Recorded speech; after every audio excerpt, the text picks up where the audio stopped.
देखता ही रहूं, देखता ही रहूं मीठे बाबा तुम्हें, एक पल भी ना अपनी पलकें झुके।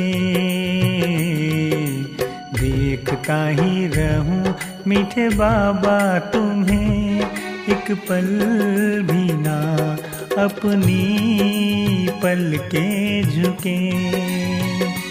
प्यारी दृष्टि तुम्हारी बेहद प्यारी, पाकर नैन मेरे छलक उठे। देखता ही रहूं मीठे बाबा तुम्हें, एक पल भी ना।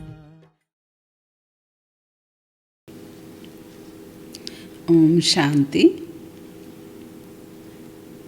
मीठे बच्चे, सदैव खुशी में रहो कि हमें कौन पढ़ाता है। మధురమైన పిల్లలు, సదా ఖుషీగా ఉండండి, మాకు చదివించేది ఎవరు అని. तो यह भी मनमना भव है, అప్పుడు అది కూడా मनमना भवये। तुम्हें खुशी है कि कल हम पत्थर बुद्धि थे, आज पारस बुद्धि बने हैं। నీకు ఖుషి ఉంది, నిన్న మేము పత్థర్ బుద్ధిగా ఉండేవాళ్ళం, ఈరోజు పారస్ బుద్ధిగా అయ్యామని. ప్రశ్న: అదృష్టం తెరుచుకోవడానికి ఆధారం ఏమిటి? జవాబు: నిశ్చయము.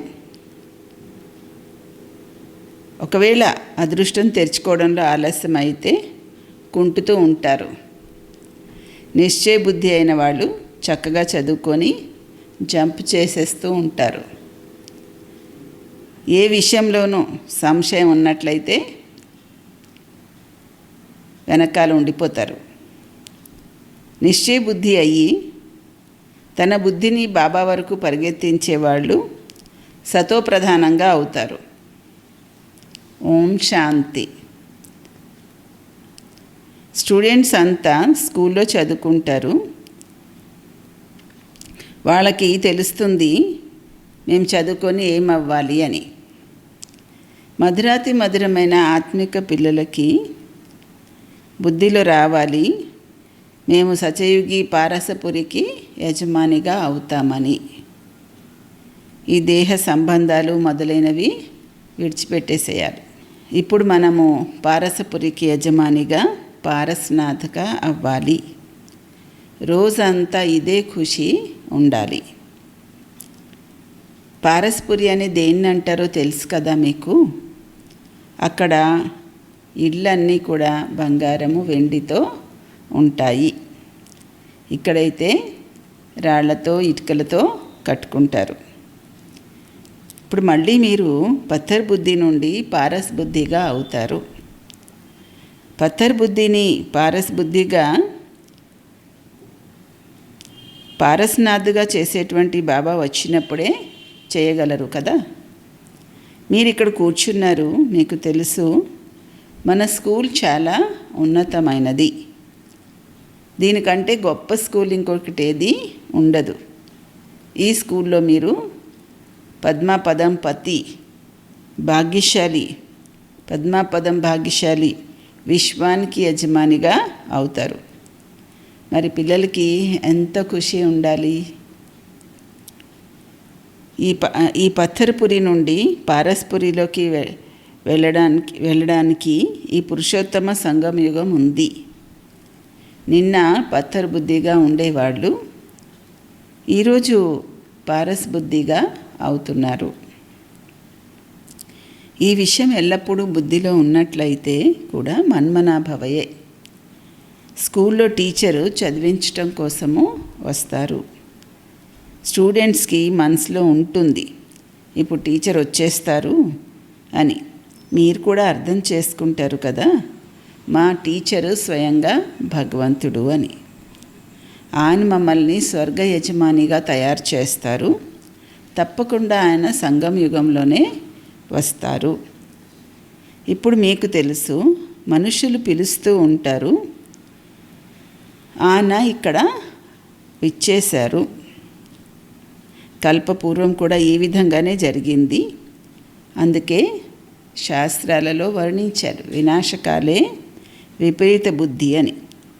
ఎందుకంటే మానవులు పత్తరు బుద్ధిగా ఉన్నారు. మీకు వినాశకాలే ప్రీతి బుద్ధి ఉంది. మీరు పారస బుద్ధిగా అవుతున్నారు. మరి ఇలాంటి యుక్తి ఏదైనా ఆలోచించాలి మనుషులకి తొందరగా అర్థమవడానికి. ఇక్కడికి కూడా చాలామందిని తీసుకొస్తారు. అయినా కూడా అంటారు శివబాబా బ్రహ్మతనువులో ఎలా వచ్చి చదివిస్తారు అని, ఎలా వస్తారు అని. ఏమీ అర్థం చేసుకోరు. ఇంతమంది సెంటర్స్లో వస్తూ ఉంటారు. నిశ్చయ బుద్ధి ఉంది కదా. అందరూ అంటారు శివ భగవాన్ వాచ, శివుడే అందరికీ తండ్రి అని. కృష్ణుణ్ణి అందరికీ తండ్రి అని అనరు కదా. ఇందులో అయోమయం అవ్వవలసిన విషయమేమీ లేదు. కానీ అదృష్టం ఆలస్యంగా తెరుచుకుంటే జ్ఞానాన్ని అర్థం చేసుకోవడానికి కూడా కుంటుతూ ఉంటారు. తక్కువ చదువుకునే వాళ్ళని, సరిగ్గా చదవని వాళ్ళని కుంటుతున్నారని అంటారు. సంశయ బుద్ధి అయిన వాళ్ళు వెనకాలే ఉండిపోతారు.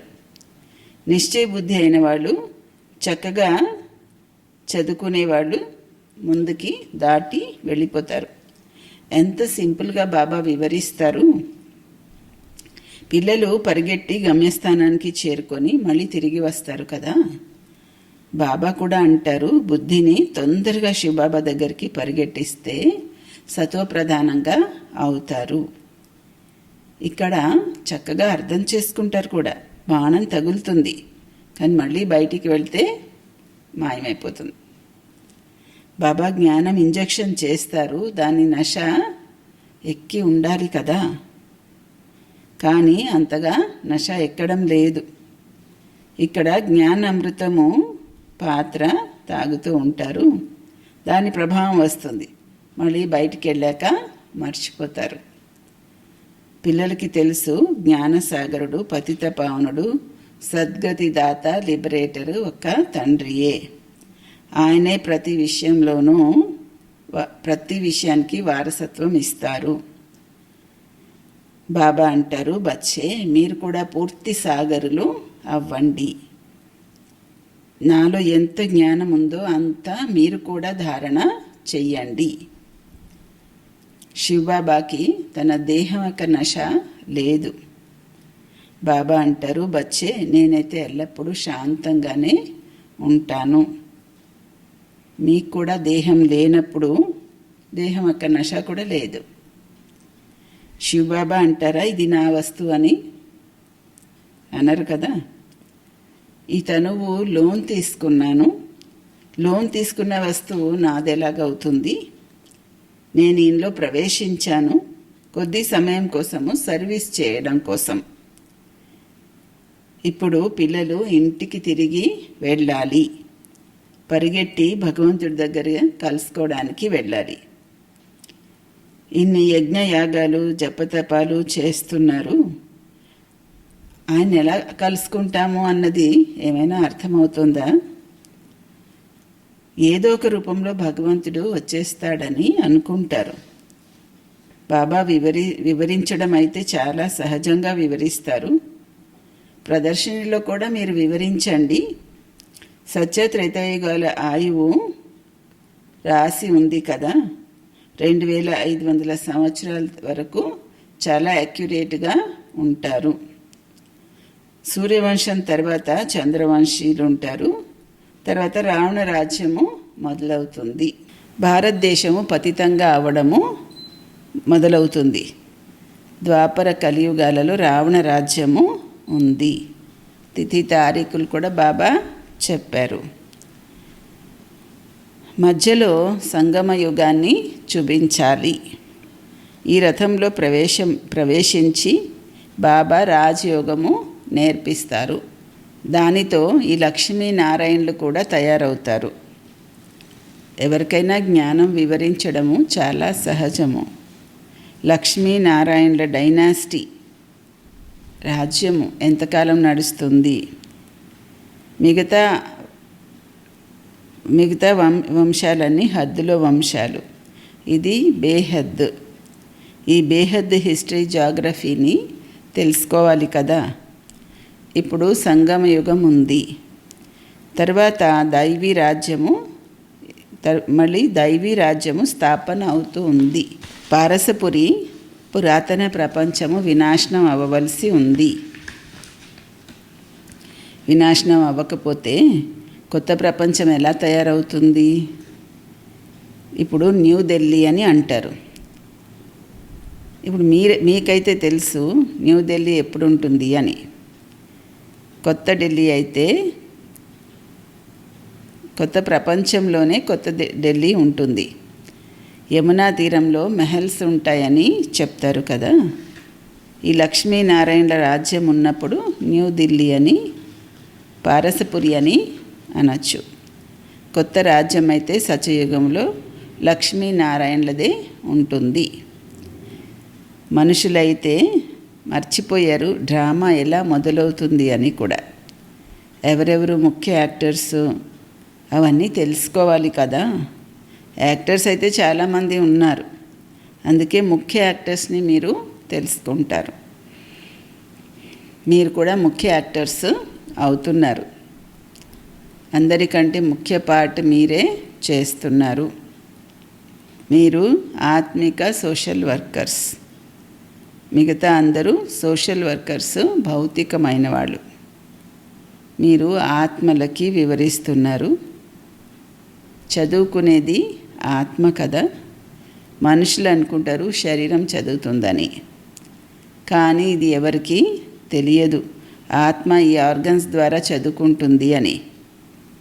మనం ఆత్మ బ్యారిస్టరు మొదలైనది అవుతాము.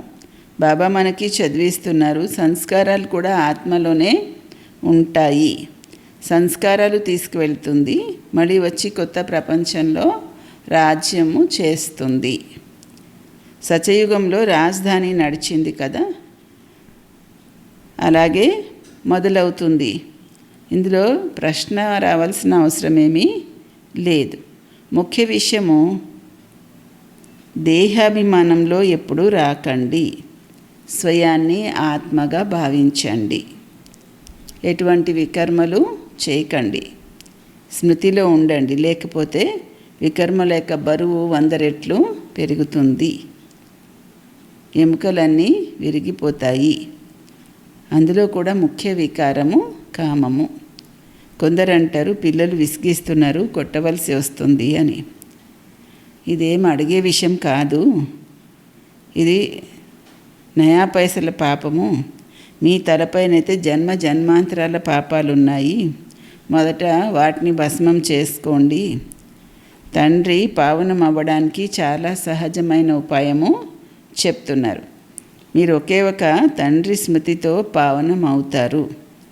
భగవాన్ వాచ పిల్లల కోసము నేను మీతో ఆత్మలతో మాట్లాడతాను.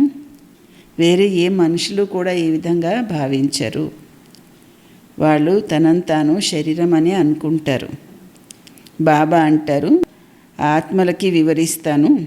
ఆత్మ పరమాత్మ యొక్క కలయిక జరుగుతుందని అంటారు. దీనికి ధ్వని ఏమీ చేయవలసిన అవసరం లేదు. ఇదైతే చదువు.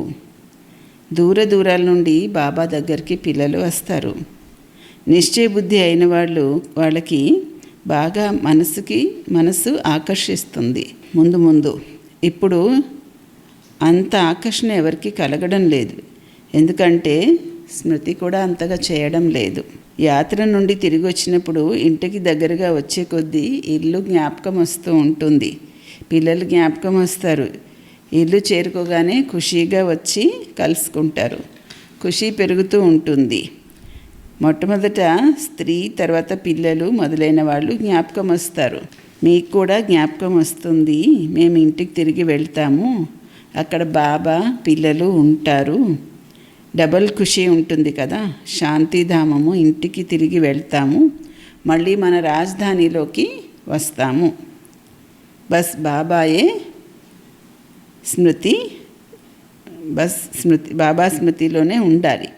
బాబా అంటారు, మన్మనాభవ, స్వయాన్ని ఆత్మగా భావించి తండ్రిని వారసత్వాన్ని జ్ఞాపకం చెయ్యండి. బాబా పిల్లల్ని పువ్వుల్లాగా తయారు చేసి నయనాల్లో కూర్చోబెట్టుకొని వెంట తీసుకువెళ్తారు. ఏమాత్రమూ కష్టం లేదు. దోమల గుంపు వెళ్తుంది కదా, ఆత్మలు కూడా ఆ విధంగానే బాబా వెంట వెళ్తారు.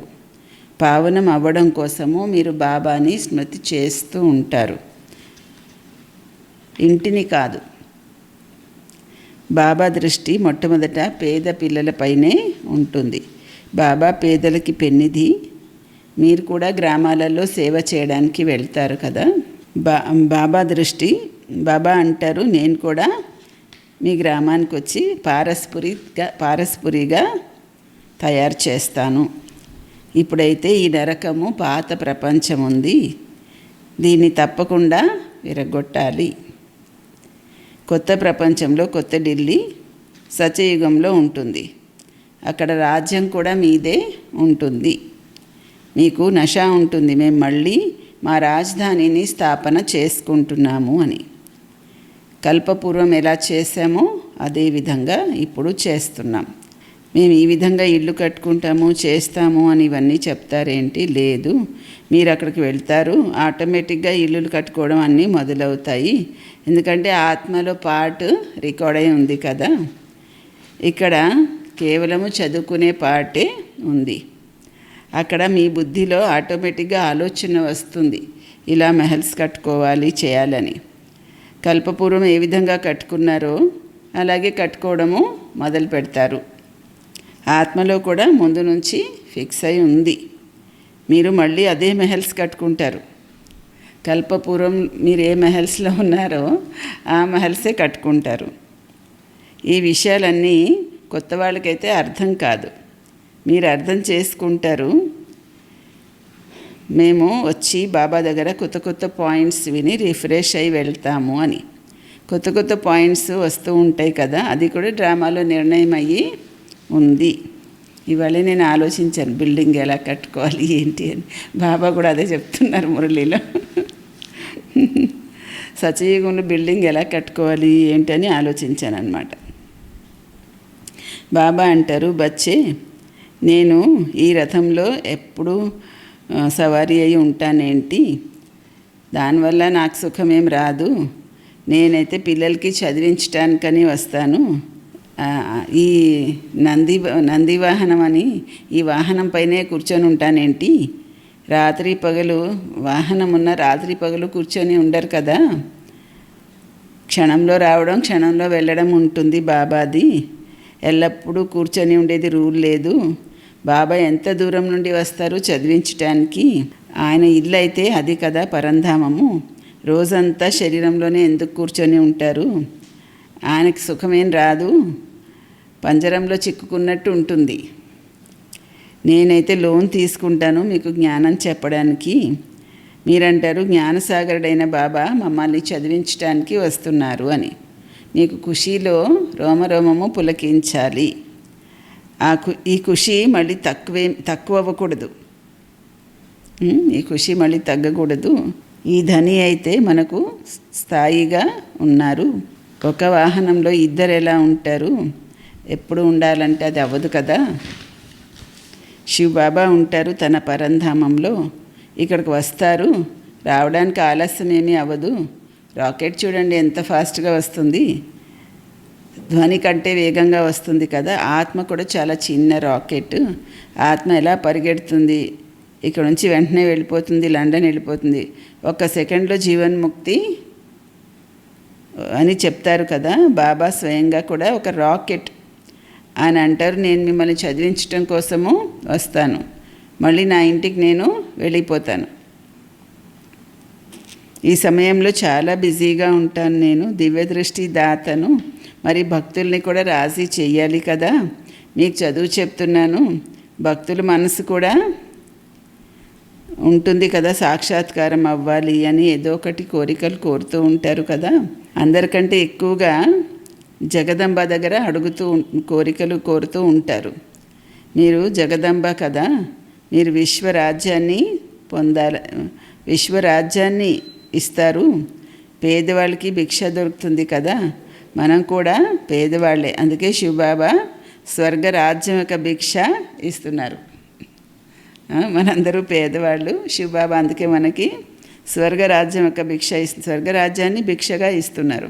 వేరే కష్టమేం లేదు, కేవలం అంటారు తండ్రిని ఒక్కడనే స్మృతి చేయండి, వికర్మలు వినాశనం అవుతాయి అని. శాంతిధామానికి వెళ్ళిపోతారు. నన్ను స్మృతి చేస్తే నేను గ్యారంటీ చేస్తాను మీ ఆయువు పెరుగుతుంది. సత్యయుగంలో మృత్యు అనే మాటే ఉండదు, అది అమరలోకము. అక్కడ మృత్యు అన్న మాటే లేదు. కేవలము ఒక తొడుగు వదిలి వేరొకటి తీసుకుంటారు, దాన్ని మృత్యు అంటారేంటి? అది అమరపురి సాక్షాత్కారం అవుతుంది. మేము చిన్న పిల్లవాడుగా అవ్వాలి అని ఖుషీగా వెళ్ళి కొత్త శరీరాన్ని తీసుకుంటారు. బాబాకి కూడా మనసులో కోరిక ఉంటుంది, నేను వెళ్ళి చిన్న పిల్లవాడుగా జన్మ తీసుకుంటాను అని. గోల్డెన్ స్పూన్ ఇన్ మౌత్ ఉంటుంది అని. ఒకే ఒక అపురూపమైన గారాల కొడుకుగా పుడతాను, అపురూపమైన గారాల కొడుకుగా తండ్రికి పుడతాను, ఒకే ఒక్కడిని అని బాబా అడాప్ట్ చేసుకున్నారు కదా. నేను అపురూపమైన పిల్లవాడిని, బాబా ఎంతగా ప్రేమిస్తారు, బాబా వచ్చి ప్రవేశిస్తారు. ఇది కూడా ఒక ఆట, ఆటలో ఎప్పుడూ ఖుషి ఉంటుంది కదా. మీకు ఈ విషయం కూడా తెలుసు, తప్పకుండా చాలా చాలా భాగ్యశాలి రథము. ఈ రథాన్ని గురించే వర్ణించారు, జ్ఞానసాగర్ దీనిలో ప్రవేశించి మీకు జ్ఞానాన్ని ఇస్తున్నారు అని. పిల్లల కోసమైతే ఒకే ఒక ఖుషి చాలా ఎక్కువ, భగవంతుడు వచ్చి చదివిస్తున్నారు, ఇదే చాలా గొప్ప ఖుషి. భగవంతుడు స్వర్గరాజ్యాన్ని స్థాపన చేస్తున్నారు. మనము ఆయన పిల్లలు, మరి మనం నరకంలో ఎందుకు ఉన్నాము? ఇది ఎవ్వరి బుద్ధిలోనూ ఆలోచన రాదు. మీరైతే భాగ్యశాలి పిల్లలు, విశ్వ యజమానిగా అవ్వడం కోసము చదువుకుంటున్నారు. మరి ఇలాంటి చదువు పైన ఎంత అటెన్షన్ ఉండాలి, ఎంత శ్రద్ధ పెట్టాలి. अच्छा मीठे मीठे सिक्की लदे बच्चों प्रति मात पिता बाप दादा का याद प्यार और गुड मॉर्निंग. रूहानी बाप की रूहानी बच्चों को नमस्ते. मीठे मीठे रूहानी बाप दादा को रूहानी बच्चों की याद प्यार गुड मॉर्निंग और नमस्ते. धारणा पॉइंट्स. ఇప్పుడు మా యాత్ర పూర్తయిపోయింది. మొదట మేము మా శాంతిధామానికి ఇంటికి వెళ్తాము, మళ్ళీ మా రాజధానిలో వస్తాము అని డబుల్ ఖుషీలో ఉండాలి. రెండో పాయింట్, తలపైనున్న జన్మ జన్మాంతరాల పాపభారాన్ని భస్మం చేసుకోవాలి. దేహాభిమానంలో వచ్చి ఎటువంటి వికర్మలు చేయకూడదు. వరదానము, మనస్సు యొక్క స్వతంత్రత ద్వారా సర్వ ఆత్మలకు శాంతి దానం ఇచ్చేటువంటి మనసా మహాదాని అవ్వండి. బంధేలి మాతలు తనువుతో పరతంత్రులై ఉన్నా కానీ మనసుతో ఒకవేళ స్వతంత్రులుగా ఉంటే తన వృత్తి ద్వారా, శుద్ధ సంకల్పం ద్వారా విశ్వం యొక్క వాయుమండలాన్ని పరివర్తన చేసే సేవ చెయ్యగలరు. ఇవాళ రేపు విశ్వానికి కావాల్సింది మనస్సుకు శాంతి. మరి మనస్సుతో స్వతంత్రంగా ఉన్న ఆత్మ మనసా ద్వారా శాంతి యొక్క వైబ్రేషన్స్ వ్యాపింప చెయ్యగలదు.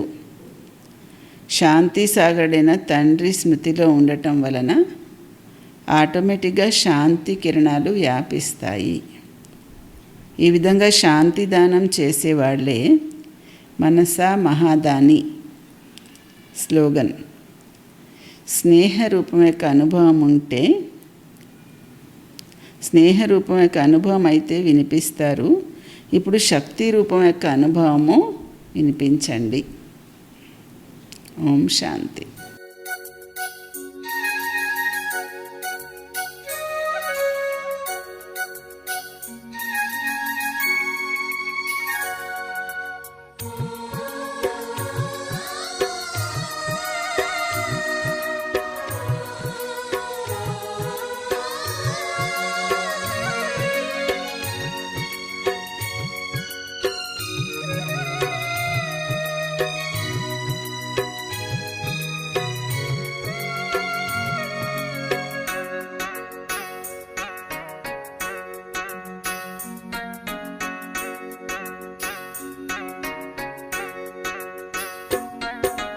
देखता ही रहूं, देखता ही रहूं मीठे बाबा तुम्हें, एक पल भी ना अपनी पलकें झुके। देखता ही रहूं मीठे बाबा तुम्हें, एक पल भी ना अपनी पलकें झुके। प्यारी दृष्टि तुम्हारी बेहद प्यारी, पाकर नैन मेरे छलक उठे। देखता ही रहूं मीठे बाबा तुम्हें, एक पल भी ना अपनी पलकें झुके।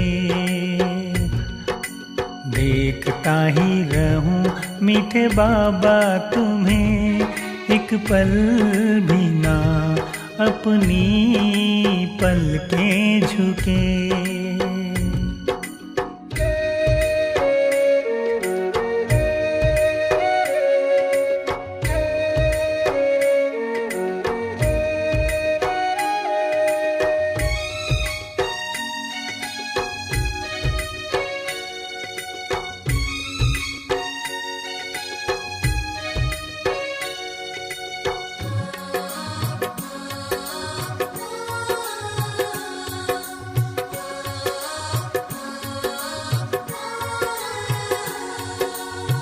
सामने मेरे बस तुम ही तुम हो,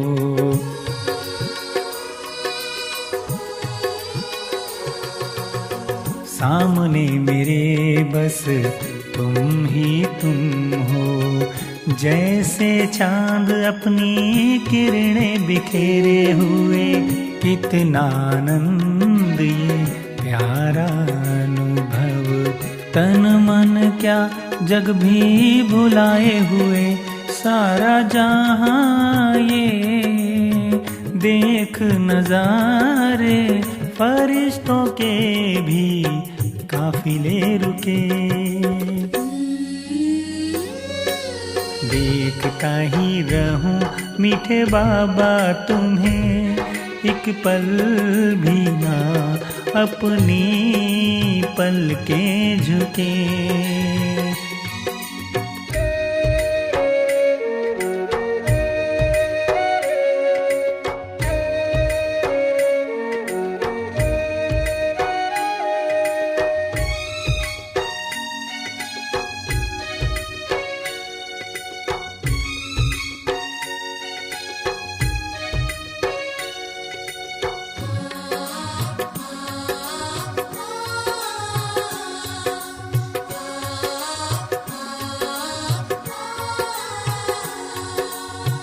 ऐसी सुहानी घड़ी ये जिंदगी की,